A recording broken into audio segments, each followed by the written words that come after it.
Good morning, everyone, and welcome to the fourth Business Development Town Hall of 2021. This will be an open forum for attendees to ask any questions you have regarding your small business. I am Joe Lednicky, your moderator this morning. I'm an economist with the University of Nevada, Reno Extension in the Community and Economic Development Program.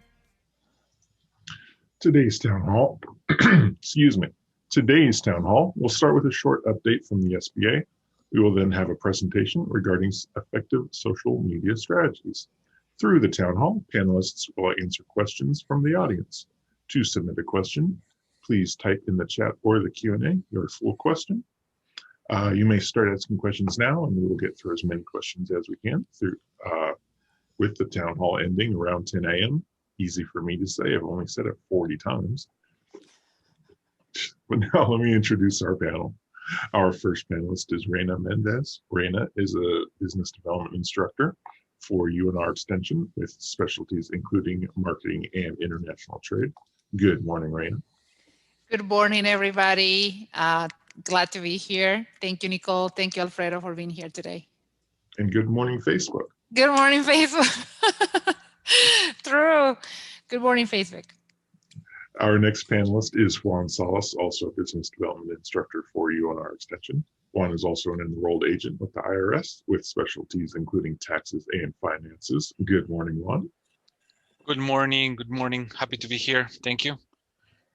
Next, we have Mike Bindrup, research associate with the UNR Extension. Mike has 13 years of experience in small business counseling with specialties in advertising and design. Good morning, Mike. Good morning, Joe. Good morning to our panelists. Next, we have Alfredo Cedeño, outreach and marketing specialist with the Nevada SBA. Alfredo's specialty areas include marketing and business processes. Alfredo, thank you for being here. Thanks, Joe, and good morning, everybody. Thanks for having me. And finally, today we have Nicole Sharp, owner and strategic marketing strategist for Lev Social. Nicole has specialties in a variety of marketing and networking platforms. Nicole, thank you for joining us. Happy to be here. Good morning. And thank you to all of our panelists for taking time out of their days to be here and answer your questions. But first, we go to Alfredo for updates from the SBA. Please take it away. Well, thanks again, Joe. Yeah, we have some updates, but if you'd like, I can just go over the slides first. Let's see. So we're starting off with the shuttered venues whatever operators. works for you, Alfredo. Yeah, we'll go with this. Yeah, this is good. Plus, the updates aren't that meaningful as of yet. So yeah, we'll start with this. So the shuttered venue operators grant. We've been getting calls and calls and calls about this, emails. When is it going to be available? And we don't know yet. They haven't given us any information yet from up top, so we are still waiting. But one thing to know is that if you received your, you can apply for this and I believe second round PPP at the same time. You have to do one or the others. You have to take the business decision if you are in, an arts organization, theater, performing, or promoter. So that's something that's there. It is a grant. It's not a loan. So that's pretty. Hopefully, it's going to be pretty helpful. So that's going to be available soon. We just don't know when yet. The SBA debt relief in the form of a 7A 504 and microloan interest and principal payments for between 3 to 6 months. So if your business got or is going to get recently a 7A 504 and microloan, the SBA, we're going to cover your first 3 to 6 or 7 months payments, I believe. Starting soon. We haven't started it yet, but I think it's going to be coming up in the next couple of weeks. So that's on top of the PPP. That's on top of EIDL. So you can get both if you needed to. So it's not one of the other situations. Let's see, automatic deferments through March 31st. We'll also be deferring those payments through March 31st. Next slide, please.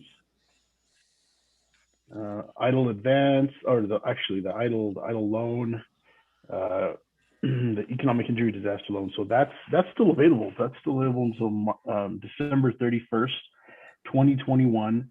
If you already applied and received it, you can't get it again. If you received only the EIDL advance and not the loan, you can still apply for the loan. If you receive the EIDL advance, which is, let me remind you, which is the $1,000 to $10,000 grant, that is a grant for each employee, but you only received part of it, not the full 10,000, the SBA will be or has already contacted you via email, letting you know that we're gonna make you whole. We're going to deposit the rest, the difference between whatever you received and $10,000 into your account. Now, this is targeted. It's only for certain folks. It's not for everybody. Unfortunately, it's going to be done in rounds. There's unfortunately nothing that the borrower can do, that the business can do to expedite the process or to opt into the process. It is automatic. It's SBA doing it, and we will inform folks that are going to be receiving this. The targeted EIDL advance. Next slide, please. Let's see, PPP second. Oh yeah, of course, PPP second draw is available, and it's available until the 31st of December. 31st of March. Can't have more than 300 employees, and you'll qualify if you've experienced a 25% decline in gross receipts in comparable quarters of 2019 and 2020.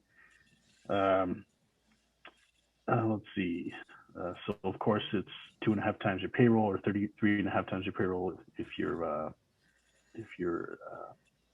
NAICS code 72, and that 60-40 rule still applies. 60% of the loan, if you want your loan to be forgiven, 60% of that loan must be used on payroll, and the other 40% can be used for other things such as software, HR, accounting, property damage related to disturbances, anything related to COVID-19, I guess. And that will be open, like I said, until the 31st of March. Next slide, or was that the last one, Joe? That was the last slide there. Cool. But I should mention for NAICS code 72, that's the accommodation and food services sector. So any industry falling within that category. Yeah, and so that's something different that we changed this time around. Last time it was all just 2.5 times. So something new that's been kind of developing these last few weeks from us is hold codes. So if you are one in every 3 or 4 businesses that have gone to your bank, to your lender, and tried to get round 2 PPP, there's a 20% chance approximately that you've gotten a hold code, an error code, meaning a hard stop. The bank tells you that they can't proceed with your application unless you do something, unless you do whatever it is that they're asking you to do. Unfortunately, the banks haven't been communicating exactly what it is that needs to be cleared to these borrowers, to these businesses. So they come back to us asking, how do we clear this code so that we can proceed with their application, so we can get it funded. As of last Thursday, banks will have gotten communication from us letting them know that how to clear these codes. So we are hopefully moving along. It looks like we're getting less calls day by day now. So these applications are starting to get approved. If you are one of the businesses out there that is having trouble with your lender or want to know where your application is, what your status is, you can always call us, our district office. We can look into certain things for you. Not everything, but we can at least push the process along for you. We also have documents here that show exactly what the hold code is and how to clear it. Specific instructions on how to clear those hold codes. So hopefully that will help. But that is all I have. Regarding any tips, Alfredo, anything that you suggest? I think last week we were talking about just apply one time. It's kind of it sounds funny, but yes, it can definitely create a problem. Yeah, well, it actually we've been in the beginning we told people, if the bank that you're going to now is not letting you apply, or they've declined you, or you're having a hard time, or they're just not getting back to you, go to another bank. But that is wrong. It's false. Do not do that. If you've gone to multiple banks to apply for PPP2, more than likely the second bank will tell you that they can't process your application and may not know why. So what you have to do if you're going to go to several banks is go to that original bank you applied through, and ask them to withdraw your application. It's very important that they withdraw the application before you apply again. Otherwise, you'll get an automatic decline. So withdraw. If for any reason since you've applied for PPP1, if now you are using an EIN number, if you're using a different tax ID, that will also raise a red flag. So keep that in mind when you're applying. Let your lender know that you've changed your EIN number or from social EIN or tax item. Yes, we have find that in some situations also there are new owners, or some owners have fall off the company because of restructuring and things like that. So that also deserves a very good explanation during the application as well, right? Yeah, these are very important small details, nuances that we have to really pay attention to. Otherwise, it could be the difference between a. We have a question. I think you already mentioned this, but maybe you can elaborate more about it. For the EIDL advanced portion, the applicant can do something, or no, just wait.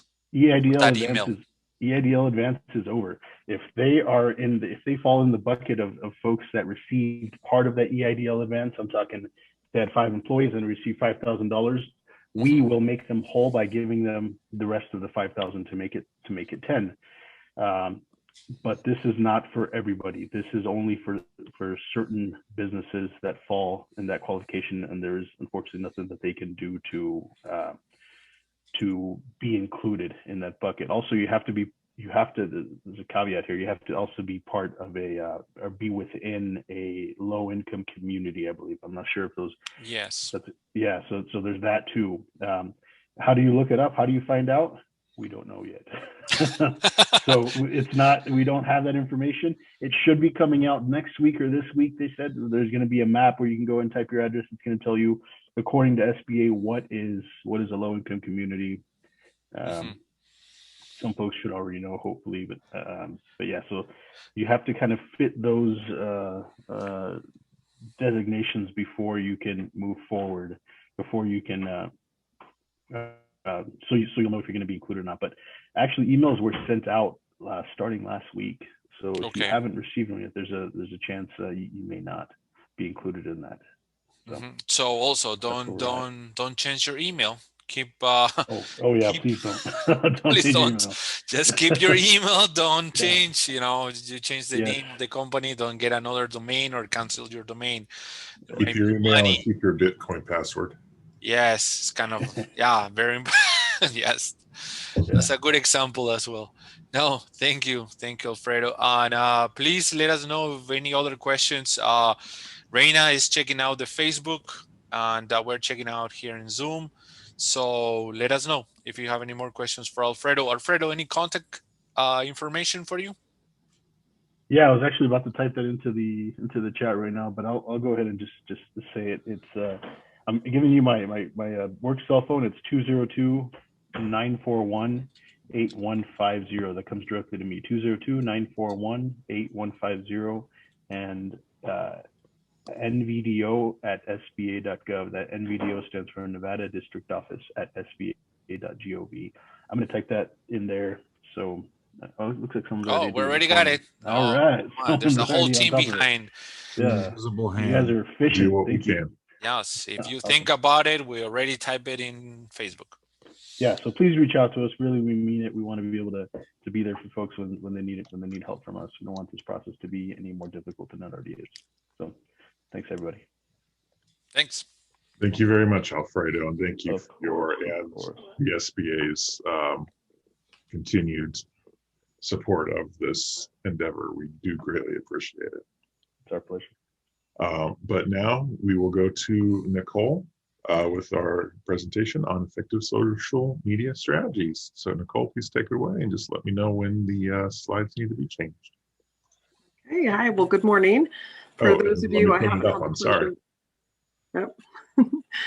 For those of you I haven't had the pleasure of meeting yet, my name is Nicole Sharp. I own a little boutique social media and communications marketing agency here in the Las Vegas area. Let me just tell you a little bit about why I do what I do. I love small business. To me, small business is absolutely the fast track and the key to the American dream. If you are doing what you should be doing, what you're passionate about, and if you can communicate that message well to your audience, magic happens, and that's where I come in. I've been in the entrepreneurial spectrum and scope since the age of 19. I came up the hard way, the traditional way for folks that, young women that grew up in Montana and then made their way through the foster care system. So for my start for business, I did not have the advantage to all of the wonderful educational tools that the University of Reno and other fine institutions are using. So for me, small business was the key. Entrepreneurship is I'm passionate about, and helping my business connections connect with others is what I do. So I'm going to talk a little bit about today where to start on social media or where to restart. A lot of you, I'm assuming, are already in business and have been doing this for a while. A good portion of you very likely look at social media as being a necessary evil. When it comes to business, it can be frustrating to spend time and feel like you're spinning your wheels, and not really sure if it's advantageous for the time you've been investing. So I'm going to cover some of the basics right now, kind of a startup or a restart of 3 items that you should do as part of your social media marketing strategy for 2021. All right, next panel, please. All right, the first thing that you need to figure out is where are your fans? My company's name, Lev Social, it's for social leverage, leveraging those social connections you have in business. And knowing where your audience is or cultivating an audience is one of the first steps that you should do. Our social proof that we see on social media, whether it be you're Googling a business and looking at their 5-star rating or less than 5-star rating, or if you're looking for a new taco place on Yelp, it's the opinions of others that are the real currency on social media. And that social proof is what you're looking to leverage for your business. So determining where they should be is step number 1, and then you should be there. Now, you may not necessarily start rocking those accounts and putting tons of content and owning that market right away, but at least figuring out where you should be there and making sure your brand is showing up online as fabulously as it is in person is your step number 1. Now, where to be, where is your audience? Pretty much every business owner should have an ideal avatar of a customer that's your customer that you want to speak to. And depending on their age, their habits, their demographics, all of that, it's not hard to Google, what social media platform are realtors in their, over the age of 40, what social media platform are they on? And then you can, get some ideas on where you should be. You probably already know, because it might be where you're at or where your friends or your colleagues are at. So that's the first thing that you need to figure out. Next slide. All righty. If nothing else, I mentioned before, you need to find out where you're going to be at on social media, where you should be. You may not be ready to start populating content and working the program, but if nothing else, you need to stake your claim on social media. And what that is your profile, your business profile.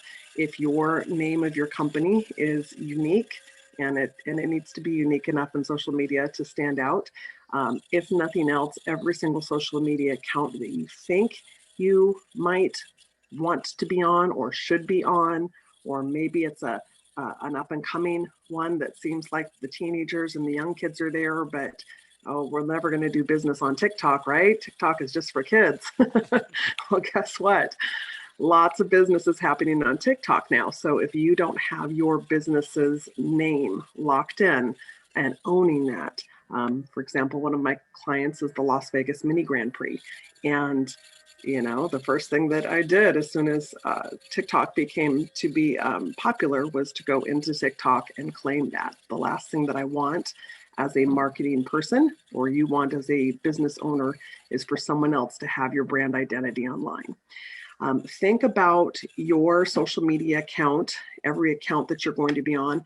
Think of that as a online living, breathing CV. So when I start a client's social media account, even before they're ready to start investing a lot of time into it, I'm going to make sure that the business name is owned, that we have a business name that makes sense, that's in alignment with the rest of the branding. I'm going to make sure the branding looks familiar. So the logo that is on your website, the logo that's on your business cards, whatever is on your storefront, that should be recognizable in the profile picture that you choose for that social media platform. And if it's a platform that has a cover photo area like Facebook or your LinkedIn or your Twitter, that cover area, think about that as being your bulletin board or your billboard for your business. So that should have the proper branding on that. Make sure if the social media account has a hot link that will go back, not the sausage, but a link that'll go back to a website, that it is properly formatted to go to the place that you want your customers to go to and check you out to see more. Your social media account is not your website, but it should be a path and an enticer to get to the website or where the business is going to happen. So if that would be your shopping page, have them go to the shopping page. If it's the home page, have them go to the home page. Nicole, the other thing that I you have a can quick do, question. Yeah. Some social media sites don't, for instance, Instagram, when you make an Instagram post, you can't put a link in the post. That's always frustrating. What do you do to get around that? What do you recommend to your clients to do? Because I've had that question asked to me a whole bunch of times. So, So, what's your suggestion for that? So there's two answers. On Instagram, you get one link, and that would be in your bio. So that's why when you're seeing some posts from businesses that will say, you know, we've got a great sale that's happening right now, link in bio. So that's on the organic post that you're going to be putting onto Instagram. So that link that you've got in your bio, whether it be a static link that goes to that main area of the website that you want it to go to, or if you switch it out for a sale, or let's say you want to figure out where your leads on social media are coming. If they're coming from the Facebook post that you've got, if they're coming from Instagram, have it go to a different area of your website. So when you track it, it goes to a different landing page. The other option that you have on Instagram, people can get frustrated because they get social media for free, and then they get mad if they have to pay for things that happen on social media.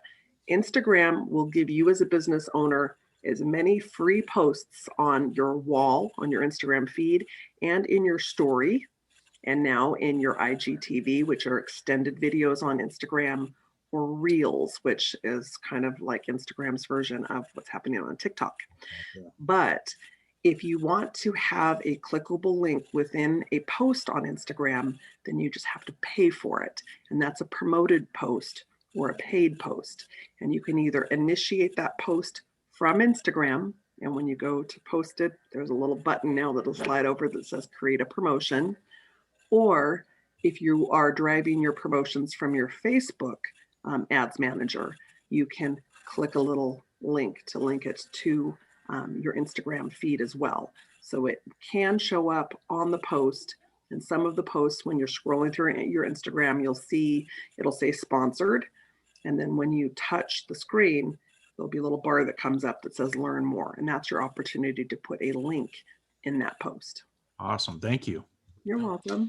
And I think you mentioned something very important on claiming your business online. Some small businesses, we have seen that okay, I have my Facebook account. Yeah. This is my headquarters where everything happens. And they don't put that too much effort in a domain or a website. Is that something healthy for their digital presence? Huge mistake. What you need to remember is, pardon me, a little cold last week. What you need to remember is you are a guest on Facebook. It is Okay, not. that's a Not yours. yeah. There you never know what can happen, whether it be a hacker that takes control of Wow. your personal Facebook because you clicked on that forwarded video link that you got in Messenger that you shouldn't have clicked on, and now they're in your account and someone can steal and take control of it. Or, you know, it's technology. There can be a glitch that happens. One of the social media accounts that I followed for years, Social Media Examiner, great Facebook page. They had, you know, hundreds of thousands of followers and likes, and one day they woke up and for no explanation, poof, their page was gone. So you never want to put all of your eggs into one basket. There's nothing wrong with using a very robust Facebook campaign if that's where your leads are converting, but it's got to go back to the website. The website is what you own. You own that domain, you have control over it. And unless you do something that's really outrageous to the terms of services of who you're hosting it, it's a pretty good bet that that's going to be yours. But yep. So, yeah, but great question. Yeah, Facebook is more like it's more like a net, but you have to bring everything else back to the headquarters. And Nicole's absolutely right. These are private companies. They can change their mind at any time. You remember the days of where everybody had, you know, there's failed social media channels that are out there, right? And one comes to mind that we had about 10, 15 years ago that everybody was on and it was all the rage, and it just disappeared one day, right? And that can happen, and all your content's gone with it. So if you don't have it on your website as a backup, you need to own your content. Yeah, and that's another good tip too. You can actually, and it's not a bad idea, but you can actually back up and download your Facebook information too. But you need to do it before you need to do it, like any computer backup. Yeah. To you know, take that tip now, back up your information now, and download it, and have it diversified, because that's the other thing too, that when you think about owning that real estate and having content that's cross-posting from one account to another, that's another way to have a free cloud backup. If you've got all of your content that you're putting out onto your Instagram and you also tweet those pictures out, right? Then that's another place where your information is out. And you know, there are social media accounts that play well with others, better than others. So Facebook and Instagram are owned by the same company. Facebook bought up Instagram. So when you connect your Facebook and your Instagram, and you can make it so your Instagram post that you do cross post over to your Facebook. I already mentioned if you do a Facebook ad, you can make it show up in your Instagram feed, right? It's great. And they work great together because both of them speak similar languages. It's visually driven, and then it's content driven, and it's not too limited in the number of words you can put for that content. So when you cross post from your Instagram to your Facebook business page, it makes sense to both the viewers that are on Instagram and to the audience that's on Facebook. If I choose to connect my Instagram to my Twitter, those two companies are not owned by the same corporation. They have completely different restrictions on how much content, words that you can put on that post. And the users of Twitter don't tend to be the same users of Instagram. So if I cross post my visual post where I said, hey, I'm guest hosting on, you know, University of Reno's business extension, you know, check it out, and I put it on Instagram and connected it to my Twitter, what's going to show up in my Twitter is just a few words that will want to hot link you back to Instagram. Well, people that are on Twitter don't want to be forced to go to Instagram, so don't bother doing that. You have to take the 2 seconds to copy and paste it into your Twitter. But all of those cross references, putting your name out there, having your website linked on your social media accounts, all of those backlinks all contribute to better ranking with your SEO. So your social media having that account on LinkedIn, having it on Twitter, having it on TikTok, having it everywhere, those are additional backlinks when they go to your website, when it's properly branded and the wording is the same, right? Because when Google crawlers go out looking to see, you know, who's the best plumber in Las Vegas, they look for Focus Plumbing, plumber in Las Vegas. Another client plug, there you go, shameless marketer. But it needs to be consistent. You don't want to have your wording, your branding, your website, all of that, you know, different on the different accounts. But it definitely helps.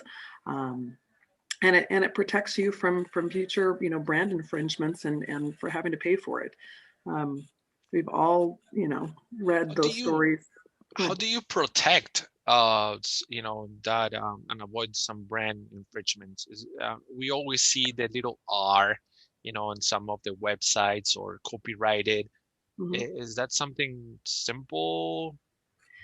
Well, I can tell you from a marketing and a social media standpoint. I cannot tell you from a business law standpoint, of course. But we neither. We need another panelist for that. I can recommend a good business attorney. So for that, you know, if that goes back to when I recommended for staking your claim. So, you know, for you know, the last thing that I would want for, you know, my client, the mini Grand Prix, is to go on to any of these platforms and have a competitor that used their name to get their traffic, right? Because once the name and the handle and the account is up, it's up, and there's not a lot that you can do about it other than, you know, hire an attorney or pay the claim. Because there are people that are out there that you know, park domain name sites and park social media sites, and just want to get your brand popularity. So a lot of times you'll see for the bigger companies, some of the accounts will have a verified option. So when you're on Twitter and you want to make sure that, you know, you're, you know, on John McEnroe's Twitter account and not, you know, a fan, you see a little check mark says verified. So, you know, when you can get an account verified, definitely take that extra step to get it verified so your folks, your people know that it's you. And then if you see people that are, you know, like anything, a false account, a fake account, report it. Go to the admins. Some platforms are better than others for investigating and taking down and stopping false media out there, but you just have to stay on top of it. So great questions, though. Thank you. All right, should we move to the next panel? Okay. So now we're here. We created those accounts. We've got all of the links right. We have our pictures right. We have our little bios right. What now? So it's like anything else, you know, and I you know, personally have been, you know, an up and down diet girl for forever. I've learned a long time ago at 40 years old now, I know that diets don't work. It's lifestyle, right? What am I ready to commit to? What can be part of my regular function that I can be consistent with? Social media platforms and your audience, we appreciate, we like good surprises, but what we don't like is we don't like inconsistency. If I'm following a fitness account to stay in, you know, to stay in fitness, and I go to the gym at 6 o'clock every morning, and I know that my favorite fitness account is going to have a tip, and they're posting that tip, you know, before I get to the gym every single day, that's who I'm going to go to. That's who I'm going to be drawn to. But it's not just your audience that appreciates consistency and to know, you know, what to expect. The algorithms for your social media accounts appreciate consistency, and they appreciate quality. So your best bet is not necessarily to just start hammering and, okay, I'm going to do really great right now in the next 2 weeks. I'm going to, you know, tweet out 16 times a day, and I'm going to put 3, you know, Instagram posts and 14 Facebook posts and 1 million links. No, don't do that. Yeah. You have to make sure that it's a long-term commitment. So don't push too much at the beginning, otherwise you're gonna run out of energy. Kind of. It feels like it's like working out. You're not going to lift all the weights in the world in one day. That's not going to help you.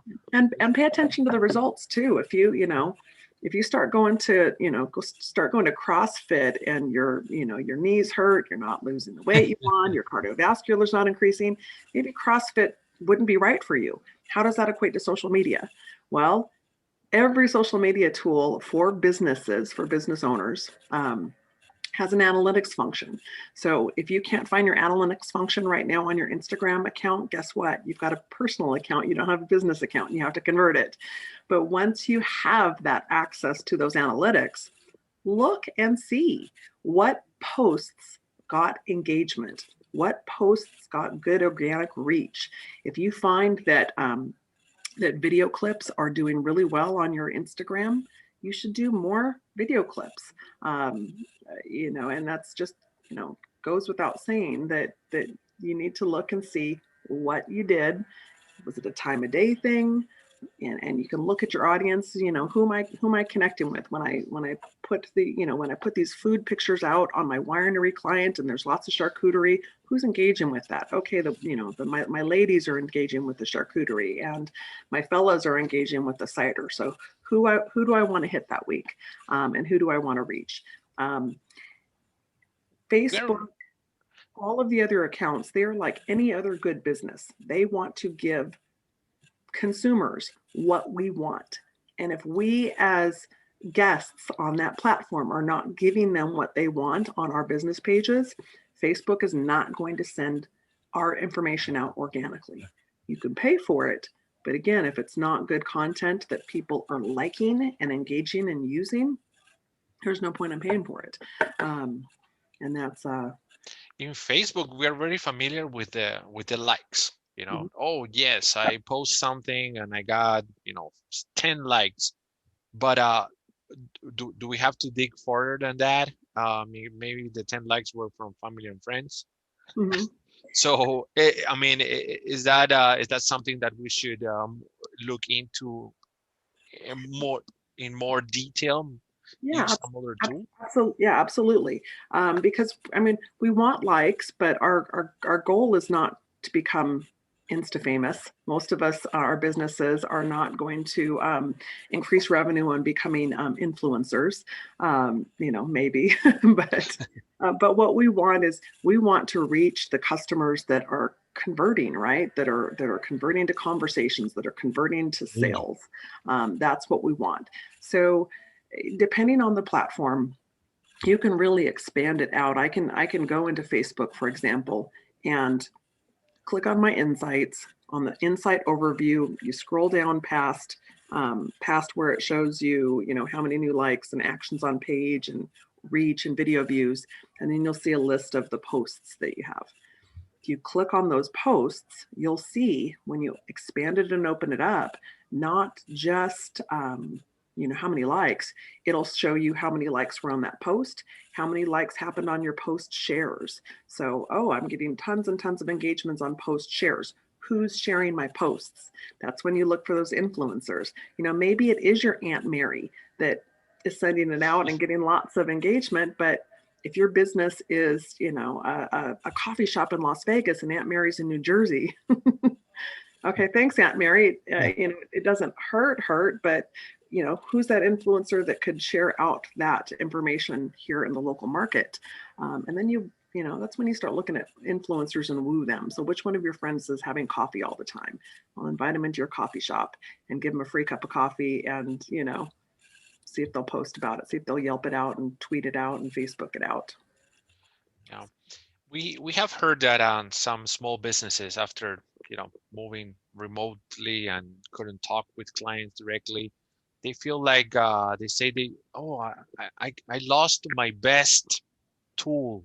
I'm great in meeting people. I'm great in talking to people face to face. I can sell anything. I can convert clients. How can we move that personality, all those traits in the digital world? Okay. Well, the first obvious answer that that oftentimes my business owners don't like to hear if they're camera shy. They're great one-on-one and in person, but the beauty of social media is you can look into that camera, you can have a big smile, you can have a conversation, you can do a Facebook Live, you can set up chats. I mean, the very best social media content is that conversational content. We have the ability through our social media, our personal social media, and through our business accounts to make that avatar, that person you're speaking to, feel like you're really speaking to them and care about them. So if the best in business that you had was with that, customer that bellies up to the counter and you talk about how amazing these new gloss coating on these business cards is because you can write on it and it does this and whatever else, have that conversation with the person behind the camera that you're comfortable with, so you can look at them and ignore the cell phone that's in the face that's recording it, and start having those conversations, those interactions. If it's recording that makes you feel more comfortable, so if you flub up and you make a mistake, then do it recorded and post it. But if you can get to the point where you can deal with the foibles and flubs and misspeaks that we all have when we're doing live, perfect. Because on social media, we don't want to be advertised to. We are a more sophisticated audience. We can smell BS from a mile away, most of them. And those relatable, faux pas and behind the scenes, oh my gosh, people love that. I love behind the scenes. Yeah. So, so let it show, let it shine, be that, that personality that you have with those customers in person, getting it to translate online. I mean, that's the golden ticket, Charlie. That's what we're all looking for. Nicole, I come from an old school advertising background, and when YouTube first came out, corporate was not like having it. They were like, we cannot put something unpolished up here, right? Yeah. And you would never show your processes, you'd never show your flubs, you'd never show any of that stuff. Mm-hmm. And now that's what we like on social media. We're used to. You don't have to spend a ton of money. You just have to, if you engage with a brand, you like a brand, you want that deep dive with the brand. I see bands now that are doing live streams from the studio. They're recording, they haven't showered in 4 days, and they're just like tired, and they don't look good at all. They don't look like they look on stage or in their pictures, but they're in the studio and they're hammering it out, and they'll play a couple things for you. And it's like, that's really cool. Yeah. People love that stuff. I don't care if you're a restaurant and you're showing your new floor wax you're using. Yeah. It can be powerful if you're a fan of the brand. Oh, absolutely. 100%. The like anything else, the early innovators, the folks that really just show up and do, how much of success in anything is just showing up and doing, and be willing to experiment and try and the net never forgets, but that's not necessarily about showing up. You're right. Showing up and consistently showing up is very important. Yeah, just giving it a go. And there is something very charming about that vulnerability that all of us have, because we all have it. And that vulnerability of like, hi, okay, I'm here to do my first Facebook Live. I'm so glad that, my husband and my daughter showed up. That's probably the only ones that are going to be here, but thanks for, hanging in with me, and just, letting it go, letting it flow, and staying authentic. And if that's you, if you aren't that, let it go, let it fly kind of person, then be your fabulous stiff self that your audience likes. That's what they want. And if all else fails, my girlfriend is opening up a new coffee shop and bake shop in Henderson. And she is so great in person and super uncomfortable on camera. And, but she has a 16-year-old daughter that's deeply involved in the business and is charming as a button. And I tell her, I'm like, okay, here's this consistency. Here's the choice, make Shasta do it. If she's going to be the one doing it, then she can do it. But I just, I really recommend that, who's the better champion for your business? I love champion for my clients. I do. And if I need to jump in and be that spokesperson for my client, I will, but it's never as engaging and as compelling, no matter how pretty and polished and cute little clever sayings I can come up with on live. It's never going to be as heartwarming when I can drag my owner out from the back admin office and put them in front of the camera and just say, spill it. Just come from the heart, do it. I was working with a veterinarian a few years ago, a friend of mine, and we were shooting a few videos for his business, and he was super stiff and super doctor-like, right? And I remember I was filming, I just had the camera running, and I asked him, I said, why did you become a vet anyway? And he tells me this, I've known this guy for years, and he tells me this story about how he almost lost a dog when he was younger, and he took it to the vet, was going to be put to sleep. And the vet didn't put it to sleep because it had some weird health condition. And so the vet worked on it and figured it out and came back to him and said, I didn't put your dog to sleep, but it needs this procedure. I'll split the cost with you. This is experimental. We don't know. And the dog survived and lived another 10 years or something like that. And he said, because of that, that's why he became a vet. And he nearly tears up telling the story about his dog being saved. Mm-hmm. And I'm like, Doc, that's what people need to hear. I want to go to you as a vet because I'm on the same wavelength with you. I go, man, you really care about animals. Don't you want to go to your vet that really cares about your pets as much as you do, right? And that's the thing. You have to convey that somehow. That passion for what you do is important. Absolutely, absolutely, and that's a great tip from Michael. That if you really think about it, yes, it's of course when we're choosing our vet that we're going to take our little fur baby to. It's a given that they need to be educated and qualified and have a sanitary, safe shop for them to go in. But that takes maybe 10% of your attention on picking out that vet that you're going to go to, right? So here's where are they located? Are they a real doctor? Yeah. But after that, what motivates us to have brand loyalty? It's the why. Mm-hmm. And if you can convey that why through your marketing, that put that soul into your social media, what motivates you? For me, that's why I started out, what's my why? Well, my why for what I do is because for me, small business has changed my life and given me everything that I had. My education, my family backgrounds, my connection, all of that, none of that. I should be a statistic somewhere. I should be living in a trailer in the woods in Montana. I don't. I'll have retirement property there someday. Congratulations. Yes. But it's a small business. Awesome.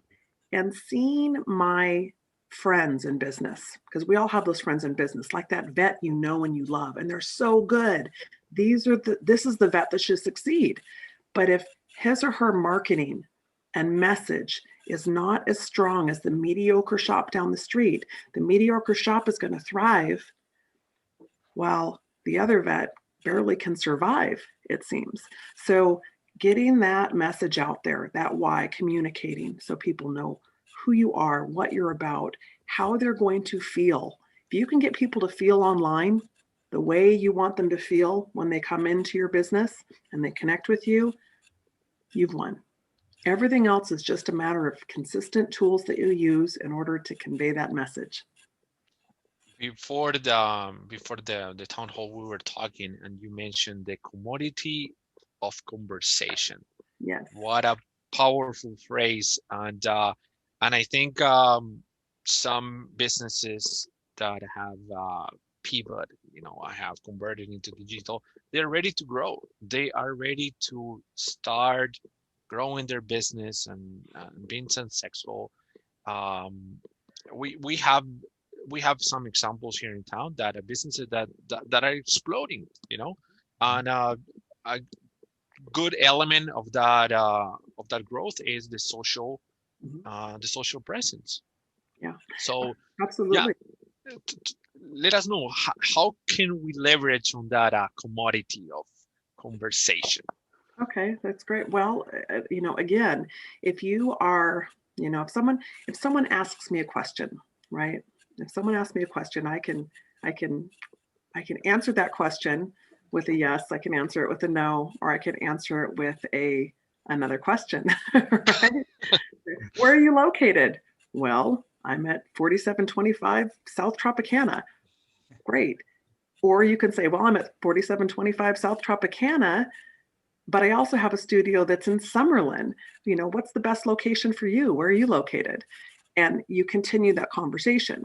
So, and anything that you're putting out on social media, again, it should be something that's conversational, something that is remarkable, right? Something that makes people want to ask a question and see if that's their solving problem.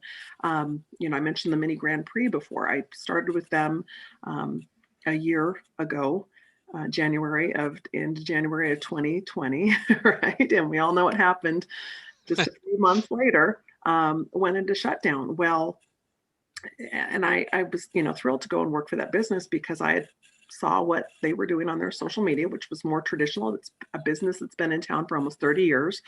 When we started out with mailers and phone book ads, and that's what, you know, it started out with. And I saw what was happening on their social media, and there was no life in it. There was no, you know, there's no conversation. I mean, if you go and look at Las Vegas Mini Grand Prix Instagram page, you know, you'll if you really look into it, you'll be like, oh my God, that girl is so lazy doing her marketing. Half of her posts are just reposts from other people of stuff they're sharing. Well, yeah, duh. Because guess what? It's a great place to go down and have a birthday party. Not because I'm telling you the marketer, but like, it's a great place to have a birthday. Only 6 people minimum, blah, blah, blah. No, it's because look at, you know, little Jose that just had his 9-year-old birthday, and it was the best time of his life. You know how I know? Because his mom said so and Jose said so. I reposted it on social media, and it is not what you'll find on the website when you go to lvmgp.com and you click on birthdays. What will be there is what should be there. Here's the packages, here's the levels, here's what's included. Oh, well, when I'm ready to buy, that's fine. But what we're trying to connect to on social media is people who need to be nudged into knowing that they're ready to buy. So whether it's 9-year-old Jose or it's, you know, 27-year-old Samantha who, you know, can't go to a bar anymore to, you know, have our 14 friends there because it's all trapped and you can't have more than 6 at a table. Well, we got beer and wine at the Grand Prix, and you've got video games, and we've got slides and roller coasters and go-karts. Let's go, Samantha. Can do my birthday there. Yes. Yeah, exactly. So, but that was the kind office trip, Juan. I think we office trip. There we go. Office trip to the team building. Exactly. Team building on the go-karts is good. But it's those conversations. So what is the connection that you made with your client online to get them to ask the question or hang around or be exposed to those additional examples and opportunities to talk? Are you putting out content? Are you opening the doors? What you're putting out, is it inviting to have people, you know, sucked into it, sucked into the world? Keep the fans curious and keep the fans asking questions. Yeah. And as business people, you know, it is a powerful network that you can build when you are all on the same tribe and supporting each other, right? And that type of social proof that you can do, that it should be organic and it should be real. And I don't want any, you know, you guys to get too, you know, structured on it, but you know, if you've got your networking group or your you know, your coffee group or your golf buddies or whatever it is, and you're talking about it, are you engaging in and supporting each other's social media presences and accounts? Are you following them? Are you engaging as the business and as yourself? Are you sharing occasionally into your groups when it makes sense? If you see something that makes sense, and like, oh my gosh, Mary was just talking about team building, and Nicole mentioned, you know, the Ahern group that just came in to the mini Grand Prix. Maybe I should tag Susan on this post. Mm-hmm. And that's the other thing to remember too, is if you're looking to do, you know, hit more corporate customers through your social media, right? If you're looking, or just actually scratch that. If you're just looking to hit more corporate customers, right? Are you seeding onto your social media things that make easy referral tools for your fans to share out? So if all that I have on, if all that I have on Mini Grand Prix is 9-year-old birthday parties, but we want to have more corporate clients that come in and bachelor parties and bachelorette parties, well, I better make sure I've got some content in there so it's easy for them to find and then to share it out or to tag the right person. So that's some of the nuts and bolts of planning your marketing strategy. How much content am I having go out about this topic or that topic? Because where you pay attention to your garden, where you plant and water and weed and seed, that's where the produce should grow if you are in the right. I love that example. Yes. Yeah. Yes, that it makes perfect sense. Right. Make perfect sense. Yeah. So build those networks. Yes, and here in Nevada, we have the business department, business and industry has the incentive to small shop Nevada every Saturday.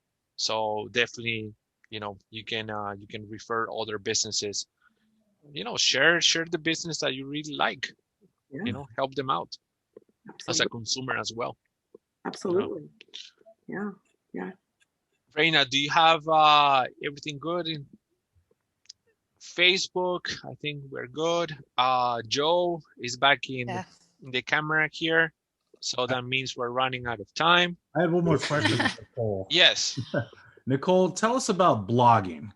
Are blogs were all the rage a few years ago? Are they still valid for your business? Would you recommend as part of your overall marketing mix?